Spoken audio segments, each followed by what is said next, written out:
The assignment. Commander Sarah Chen sat in the stark waiting room, her military training keeping her posture perfect despite the nervous energy coursing through her veins. The message had been brief but terrifying: report to Galactic Council headquarters. Priority Alpha. Immediate. In her 8 years with the Terran Defense Corps, she'd never received a Priority Alpha. Those were reserved for galaxy-ending threats. The door slid open with a pneumatic hiss. Admiral Cross emerged, his weathered face grave. "Commander Chen, they're ready for you." The council chamber was breathtaking, a massive dome where representatives from dozens of worlds gathered.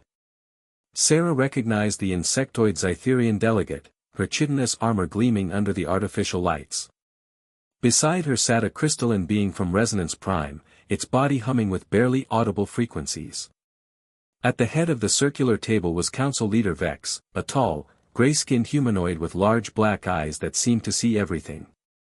"Commander Chen of Earth," Vex's voice resonated through the chamber. "We have a crisis that requires immediate action." Sarah stood at attention. "I'm ready to serve, sir."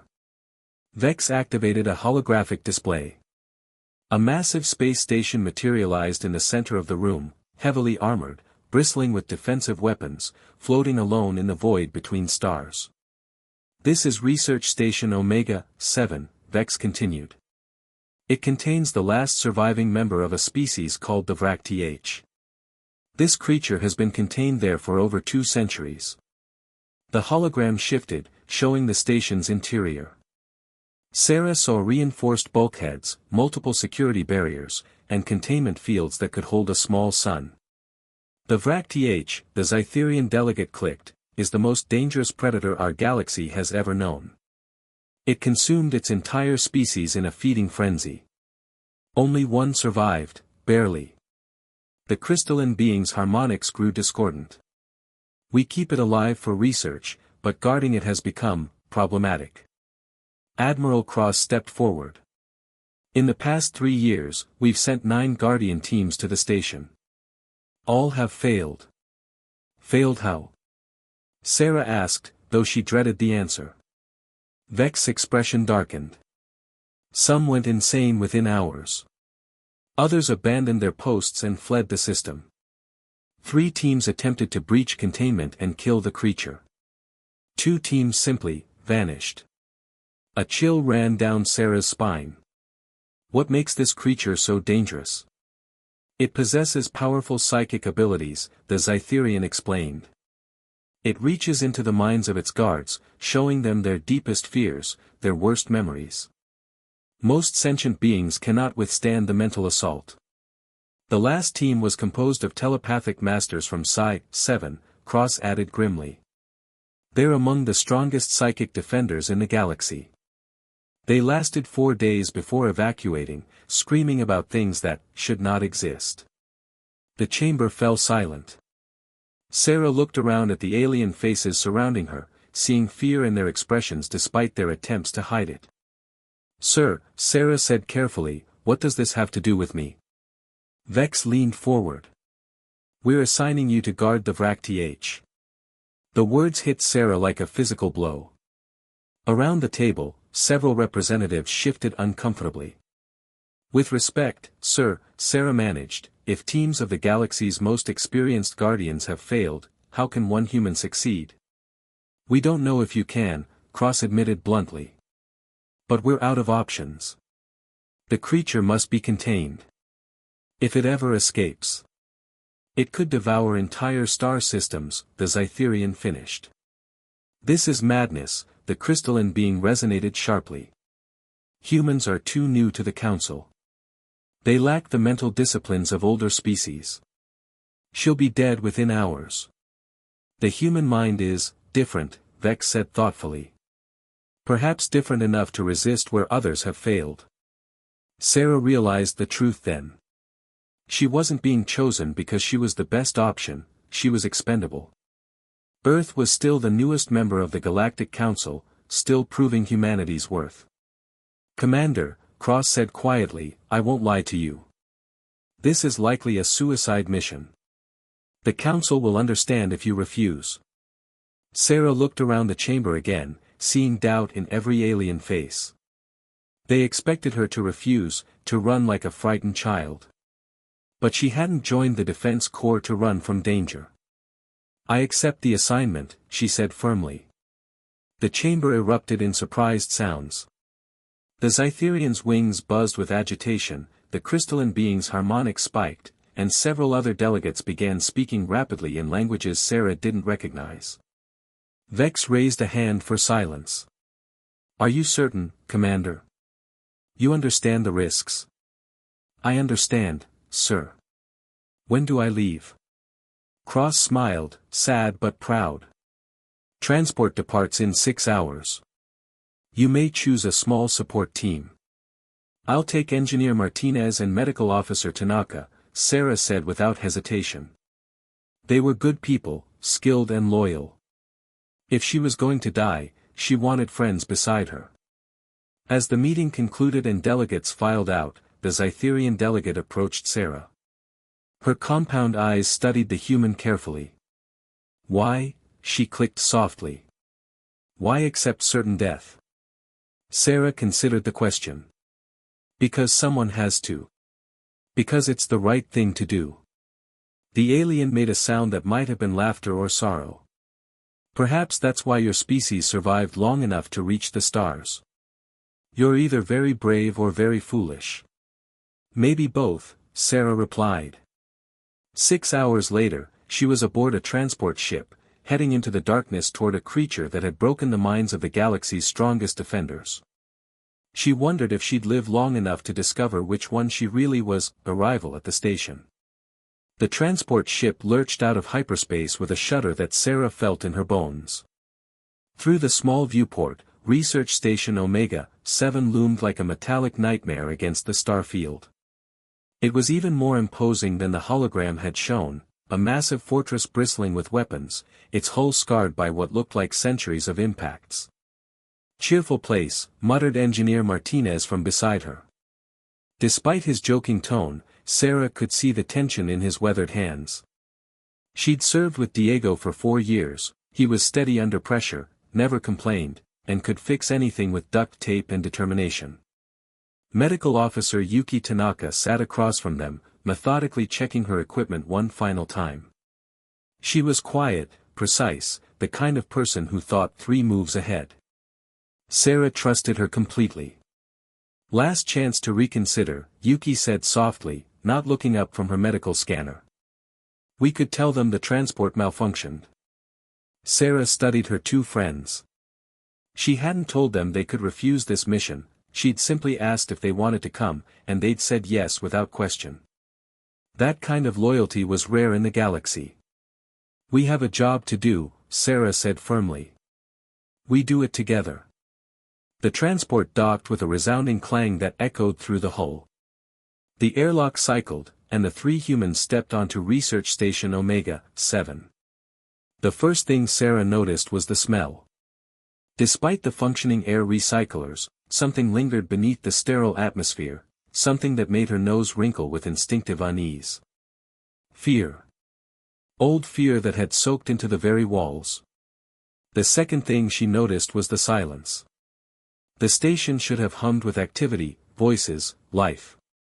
Instead, their footsteps echoed in empty corridors lined with emergency lighting that cast everything in hellish red shadows. "Hello?" Diego called out, his voice bouncing off the metal walls. No response came back except their own echo. They found the main control room first. Banks of computers hummed quietly, monitoring systems throughout the massive station. The primary display showed dozens of warning indicators, most related to the previous Guardian team's hasty departure. "Look at this," Yuki pointed to a log entry on one of the screens. "The telepathic masters evacuated 3 days ago. Left in quite a hurry." Sarah read the final log entry aloud, "Cannot continue. The presence in our minds grows stronger. Cannot block the visions. Evacuating immediately. Good luck to whoever comes next." "Encouraging," Diego muttered. They explored deeper into the station. The living quarters told a story of panic and desperation. Beds were unmade, meals left half-eaten and rotting, personal belongings scattered as if their owners had grabbed what they could and run. In one room, Sarah found a journal written in the flowing script of SCI-FI. The final entry was barely legible, it speaks without words. Shows us things that haven't happened yet. Things that should never happen. The hunger. The endless, terrible hunger. Commander, Yuki's voice was tight with concern. You need to see this. Sarah hurried to the medical bay where Yuki stood before a wall of monitors. Each screen showed biological readings from the previous Guardian teams over the past 5 years. Look at the pattern, Yuki explained, highlighting data streams. Every team starts normally, but within 72 hours, their stress hormones spike. Adrenaline levels go through the roof. Brain activity becomes erratic. It's like they're experiencing constant, extreme terror. Diego leaned over the console. What about the teams that just disappeared? Their readings cut off abruptly, Yuki said grimly. No distress signals, no mayday calls. One moment they're there, the next, nothing. Sarah studied the data, noting how each team's breakdown followed the same pattern. First came elevated stress, then sleep deprivation, then increasingly erratic behavior until either evacuation or complete system failure. How long do we have before it starts affecting us? She asked. Based on this data, the psychic influence begins almost immediately. Most teams show signs within the first 12 hours. They continued their exploration, finding the station's central hub, a massive chamber with corridors branching off like spokes on a wheel. At the center was a sealed blast door marked with warnings in dozens of languages. All of them said the same thing: containment zone, authorized personnel only. That's our destination, Sarah said, checking her watch. But first, we need to establish our base of operations. Diego, I want you to check all the station's systems, life support, communications, defensive systems. Everything. On it, Commander. Yuki, set up a medical monitoring station. I want continuous biometric readings on all 3 of us. The moment you detect any anomalies, I want to know. Already planning it. Sarah looked at the ominous blast door again. Beyond it lay a creature that had driven seasoned galactic defenders to madness.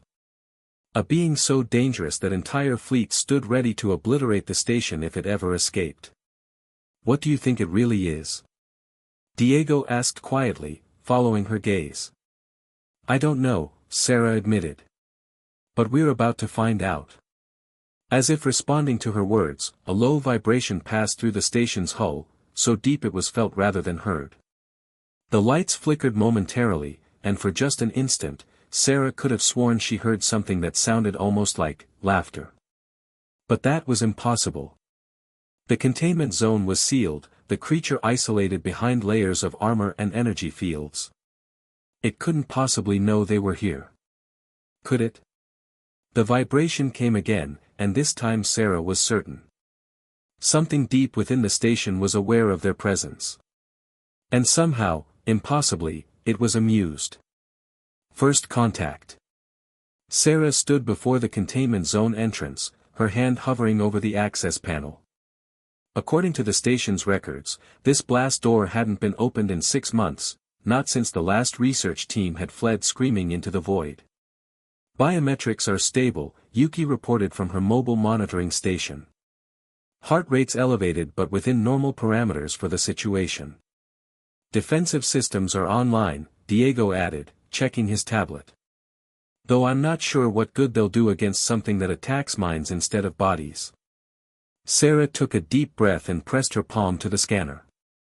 The massive door began to cycle open with a series of heavy mechanical sounds that echoed through the station like a death knell. Beyond lay a corridor unlike the rest of the station. The walls here were different, not just armored but covered in symbols that seemed to shift when she wasn't looking directly at them. Emergency lighting cast dancing shadows that moved independently of any light source. Stay close, Sarah ordered. And keep talking. If anyone starts acting strange, speak up immediately. They advanced down the corridor, passing through 3 more security checkpoints. Each one required multiple biometric scans and code authorizations. The further they went, the more oppressive the atmosphere became. It felt like walking deeper into the throat of some vast, sleeping beast. The final door opened onto an observation deck overlooking the containment chamber itself. Sarah's breath caught in her throat. The chamber was enormous, easily the size of a small city. In its center, suspended within overlapping energy fields and gravitational dampeners, was the Vrak-TH. It was nothing like Sarah had imagined. Instead of some monstrous beast, she saw what appeared to be a humanoid figure roughly 8 feet tall, floating in a meditative pose. Its skin was pale gray, almost translucent, and she could see dark veins pulsing beneath the surface.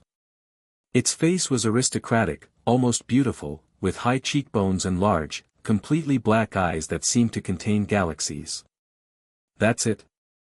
Diego whispered. "That's what has the entire galaxy terrified."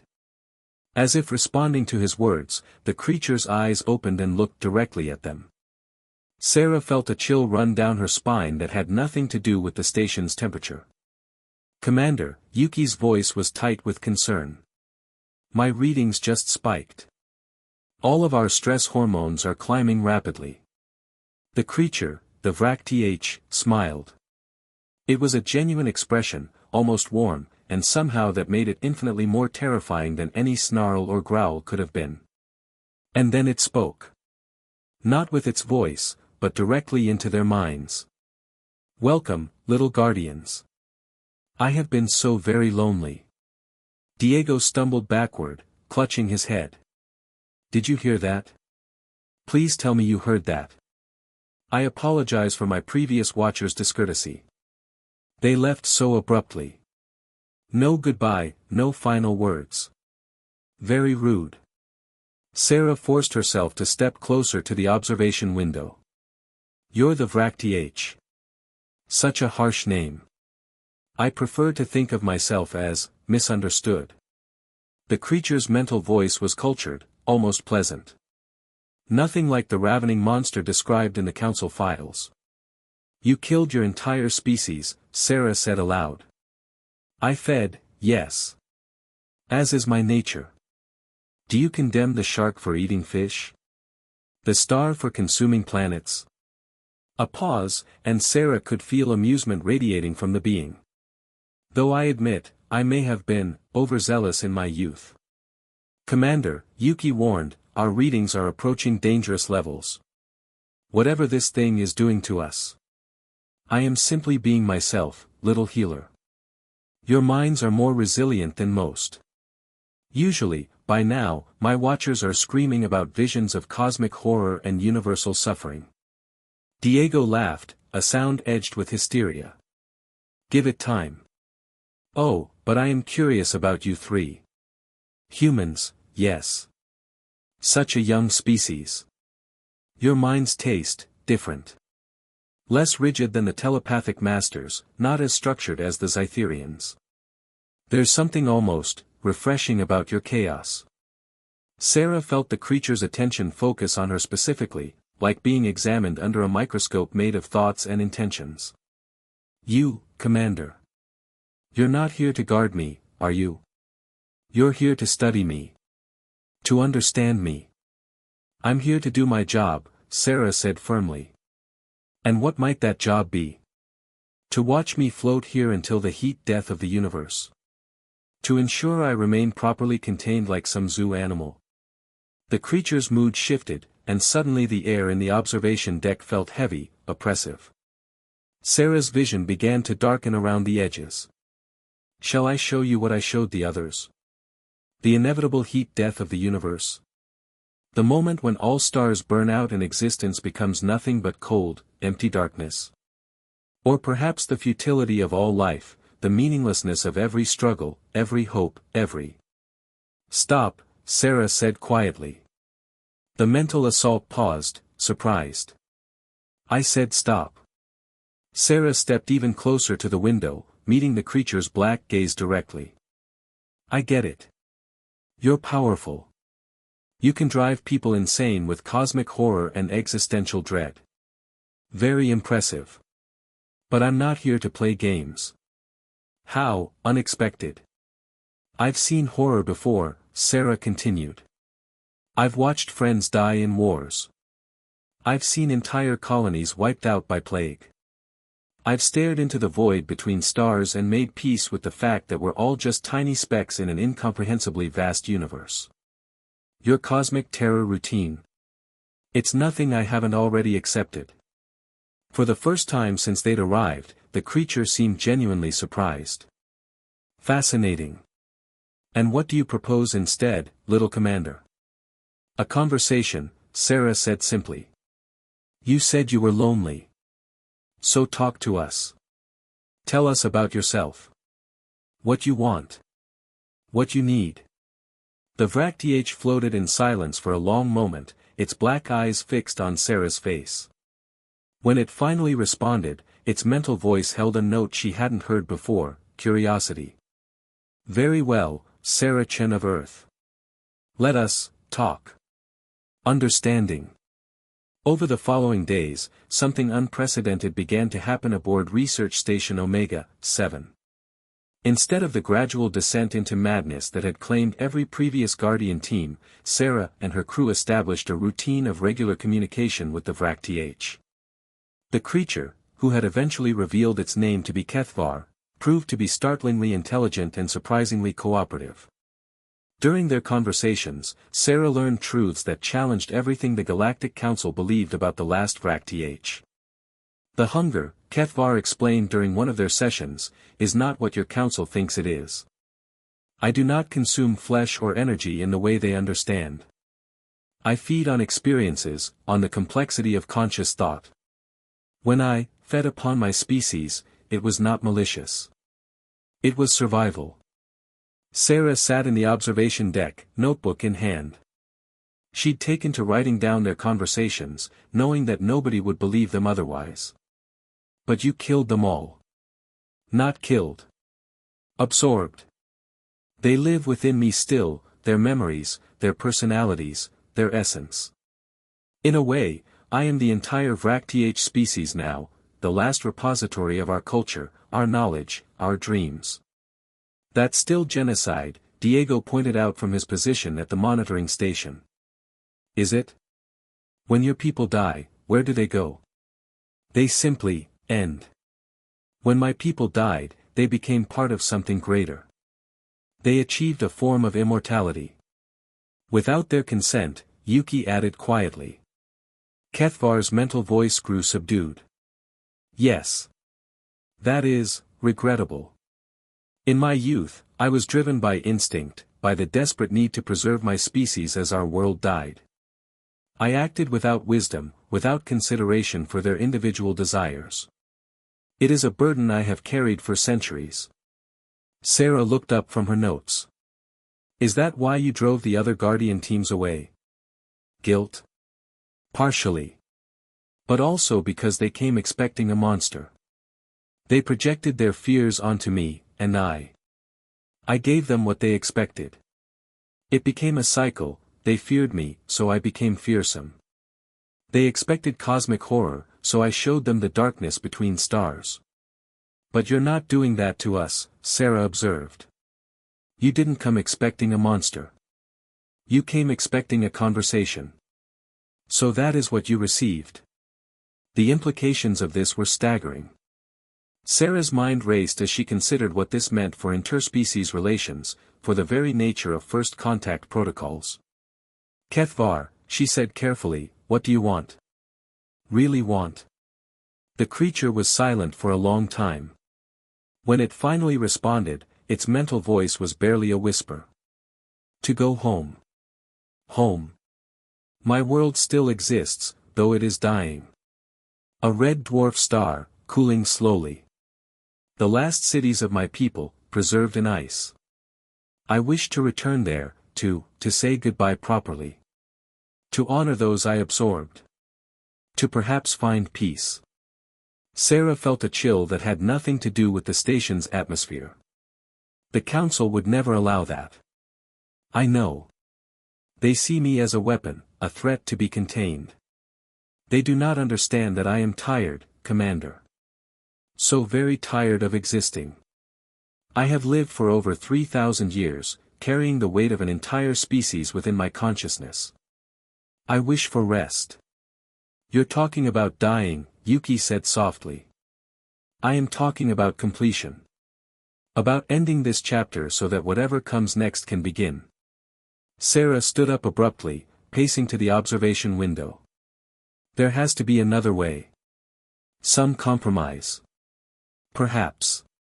But it would require trust. And your Galactic Council does not trust me. They might, Sarah said slowly, if they understood what I understand now. And what is that? That you're not a monster. You're a person.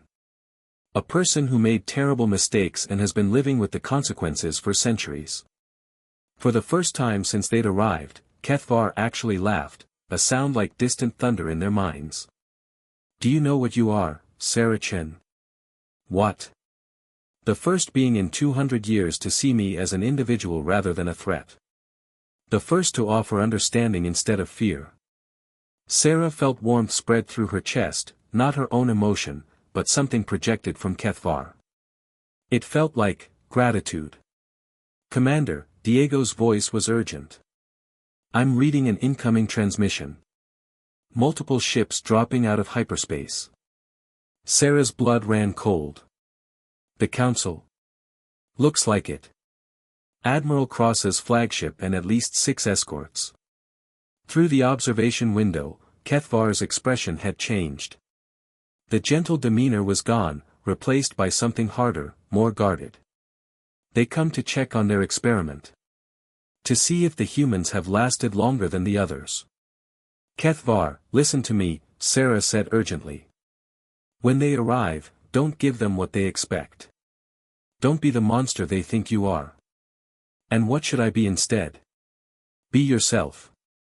Be the person I've been talking to for the past 3 days. Show them what I've seen.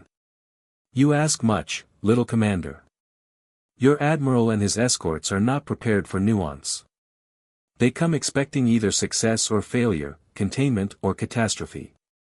Then let's give them something they're not expecting, Sarah said with growing determination. Let's give them hope.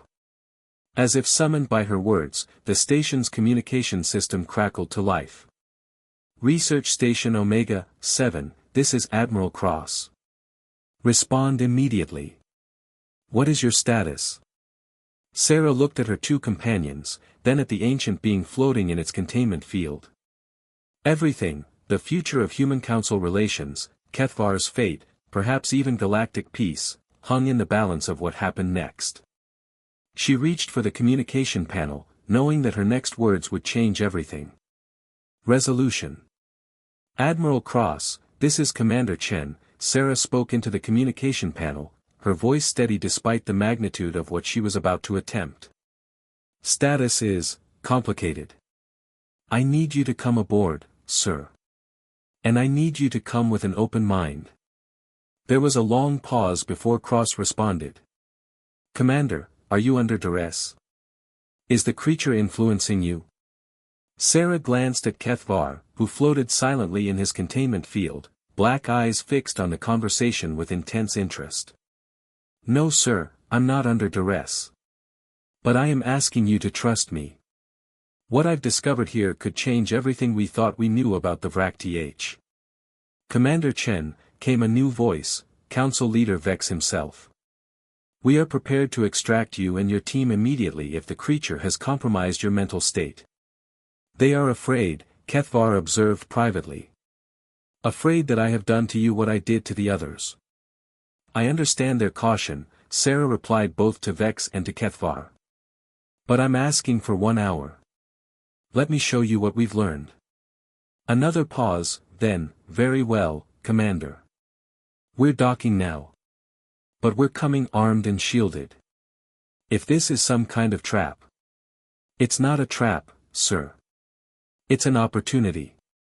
30 minutes later, Admiral Cross, Council Leader Vex, and a small retinue of heavily armed guards stood in the observation deck, staring at the contained wrack with a mixture of fear and fascination. "It looks almost peaceful," Vex observed quietly. "That's because he is," Sarah said. "Admiral, Council Leader, I'd like you to meet Kethvar." "And Kethvar, these are the leaders I've told you about." The alien dignitaries tensed as Kethvar's mental voice touched their minds, gentle, respectful, nothing like the psychic assault they'd been expecting. "Greetings, Admiral. Council Leader. I apologize for the difficulties my previous interactions have caused your people." Admiral Cross's hand moved instinctively toward his weapon. "It's speaking to us." "He's greeting you," Sarah corrected. "Kethvar has been isolated for 2 centuries, Admiral. He's lonely, not hostile. Commander Chen speaks truly. I have spent many years in solitude, and in that time, I have come to regret much of what I have done." Vex stepped closer to the observation window, his large black eyes studying the contained being. "You regret consuming your species?" "I acted out of desperation, out of a misguided attempt to preserve my people as our world died. I see now that there might have been other ways, better ways. But I was young and afraid, and I made choices that I have lived with for millennia." "You're saying you made a mistake?" Cross asked, skepticism clear in his voice. "I am saying I am not the monster your files describe. I am a person who has done monstrous things and wishes to make amends." Sarah stepped forward. "Admiral, for the past 3 days, Kethvar has been completely cooperative. No psychic attacks, no attempts at escape, no driving us to madness. He's been talking. Sharing his story, his regrets, his hopes." "His hopes?" Vex's voice was carefully neutral. "He wants to go home," Sarah said simply. "To his dying world. To say goodbye to his people properly and find peace." The chamber fell silent except for the hum of the containment systems. Sarah could see the conflict in both leaders' faces, centuries of fear and protocol warring with the evidence before them. "I understand your caution," Kethvar said softly. "I have given you no reason to trust me. But I offer this: I will submit to any restrictions, any monitoring, any safeguards you deem necessary. I simply wish to complete my journey." "And if we refuse?" Cross asked. "Then I will remain here, as I have for 200 years. But I ask you to consider this: how many more Guardian teams will you send? How many more minds will you risk, when there is a better way?" Sarah took a deep breath. "Admiral, Council Leader, I propose a new protocol. Instead of sending teams to guard Kethvar, send teams to work with him. He has 3,000 years of knowledge, experience from an entire species. Think of what we could learn." "You're suggesting we make him a consultant?" Vex asked, the concept clearly foreign to him. "I'm suggesting we treat him like a person instead of a prisoner," Sarah replied firmly. Kethvar's mental voice grew warm with something that might have been hope. "The commander offers wisdom beyond her years." Admiral Cross was quiet for a long moment, then asked, "What guarantees do we have that you won't revert to your previous behavior?" "None," Kethvar admitted with startling honesty. "I can offer only my word and my demonstrated actions. But consider this: for 3 days, your people have worked beside me without fear, without madness, without the horror that supposedly defines my presence. Perhaps the monster you feared was one you created through your own expectations." Sarah watched as understanding dawned on Vex's face. "You're saying we influenced how you behaved toward previous teams?" "Fear breeds fear, Council Leader. Expectation shapes reality. When beings approach me expecting a monster, I become monstrous. When they approach me expecting a person." He gestured toward Sarah's team. "We have conversations." The implications hung in the air like a revelation. Sarah held her breath as she watched the 2 most powerful beings in the galaxy process this information. Finally, Vex spoke. "What exactly are you proposing, Commander Chen?" "A trial period," Sarah said. Let Kethvar help us. Let him contribute to our understanding of psychic phenomena, of species preservation, of the very nature of consciousness itself. And in return, consider his request to return home when that work is complete. And if he proves dangerous? Then you may destroy me with my blessing, Kethvar said simply. I have no wish to harm innocents. I have had enough of causing pain. Admiral Cross looked at Council Leader Vex, some silent communication passing between them. Finally, Cross nodded slowly. Commander Chen, your mission status is hereby changed. You're no longer a guardian, you're now our chief liaison to the Vrakth research project. Sarah felt her heart leap. Sir. If this being truly wishes to cooperate, then we'll give cooperation a chance. But, his voice hardened, this station remains under heavy guard, and the first sign of deception or aggression will result in immediate termination protocols. Understood and accepted, Kethvar replied solemnly. Vex stepped closer to the containment window. And what of your request to return home?